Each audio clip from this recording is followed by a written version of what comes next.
Hello guys, मेरा नाम है तेजस वावड़ और स्वागत है आपका इंडियन कॉन्ट्रैक्ट एक्ट 1872 की सीरीज़ में। कॉन्ट्रैक्ट क्या है ये जानने से पहले एग्रीमेंट क्या होता है ये जानना बहुत इम्पॉर्टेंट है।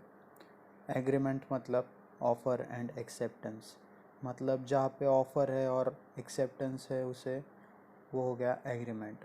और कॉन्ट्रैक्ट मतलब agreement which is enforceable by law, मतलब जहाँ पे ऑफ़र एंड एक्सेप्टेंस है और वो एनफोर्सिएबल बाय लॉ है।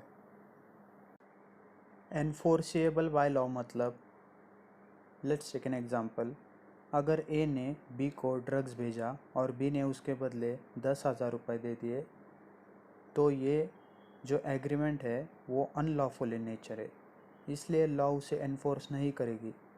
और अगर ए ने बी को मोबाइल भेजा और उसके बदले बी ने 10,000 रुपये दे दिए, तो ये एग्रीमेंट लॉफुल इन नेचर है, तो ये एनफोर्सेबल बाय लॉ कहलाएगा। Once an offer has been accepted, there is an agreement, but not necessarily a contract. The element that converts any agreement into contract is intention to create legal relationship. Her agreement contract नहीं होते हैं। Contract form होने के लिए parties के बीच में intention to create legal relationship होना बहुत इम्पॉर्टेंट है। In social and domestic agreement, unless it is specifically mentioned to create legal relationship, it is presumed that there is no intention to create legal relationship. Social agreement का मतलब है वो agreement जो friends के बीच में होते हैं, और डोमेस्टिक एग्रीमेंट का मतलब है जो फैमिली मेम्बर्स के बीच में होते हैं या फिर हस्बैंड और वाइफ के बीच में जो एग्रीमेंट होते हैं उसे हम डोमेस्टिक एग्रीमेंट कहते हैं। तो social and domestic agreement contract नहीं होते हैं। अगर सोशल एंड डोमेस्टिक एग्रीमेंट को कॉन्ट्रैक्ट में फॉर्म होने के लिए पार्टीज़ को लीगल रिलेशनशिप इंक्लूड करना बहुत इम्पोर्टेंट है। सोशल एंड डोमेस्टिक एग्रीमेंट में अगर पार्टी कहती है कि तुम ये पूरा नहीं करोगे तो मैं तुम्हारे ऊपर केस फाइल कर दूंगा, या फिर वो पार्टी रिटन कॉन्ट्रैक्ट करती है, तो उससे क्या हो जाएगा कि पार्टीज़ के बीच में intention to create legal relationship होगा। In commercial agreement there is always an intention to create legal relationship, hence it is enforceable by law. Commercial agreement मतलब पार्टीज़ के बीच में कोई फैमिली रिलेशनशिप नहीं है या फिर दोनों पार्टीज फ्रेंड्स नहीं है, वो कमर्शियल एग्रीमेंट है, उसे हम कमर्शियल एग्रीमेंट कहते हैं और वो एनफोर्सेबल बाय लॉ होते हैं। If in an agreement there is no enforceable by law then it will remain agreement not a contract. जैसा कि हमने पढ़ा था, कॉन्ट्रैक्ट का मतलब है agreement which is enforceable by law. अगर एनफोर्सिबिलिटी नहीं है तो फिर वो एग्रीमेंट ही कहलाएगा, कॉन्ट्रैक्ट नहीं कहलाएगा। टाइप्स ऑफ कॉन्ट्रैक्ट, तो on the basis of modes of creation there are two types of contract. First one is express contract, which is in oral or written form. Second is implied contract, which is act or conduct of the parties. Implied contract का example है bus stopping on a bus stop and public telephonic booth. On the basis of performance, there are four types of contract. First one is unilateral contract, in which only one promise by party. Offer is not looking for a promise.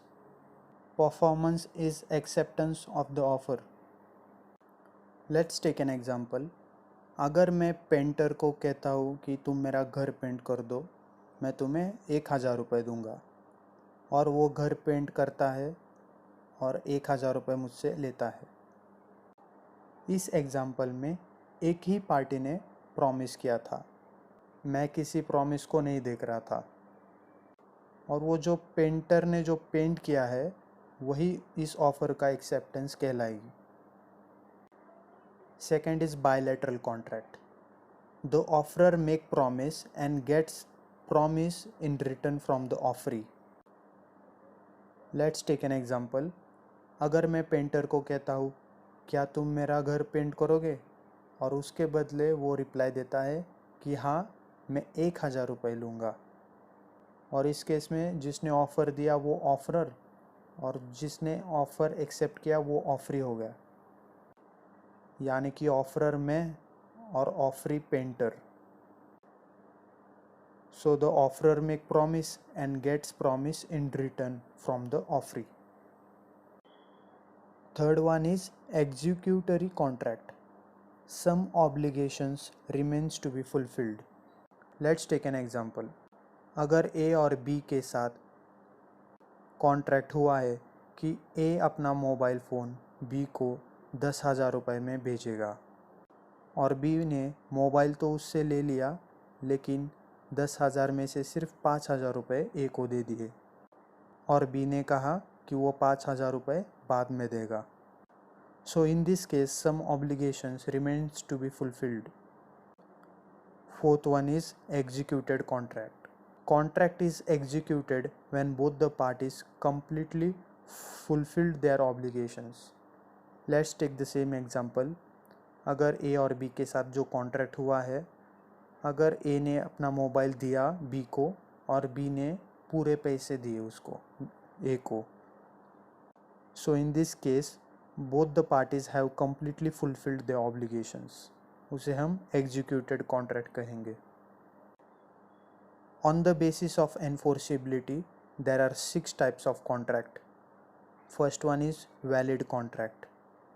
Contract which have all the essential element of a valid contract is known as valid contract.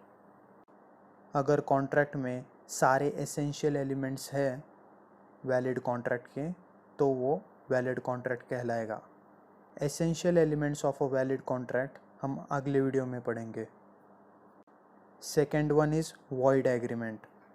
In Latin language it is called as void ab initio, which is void from the beginning. वो agreement जो beginning से ही void रहता है उसे हम void agreement कहते हैं।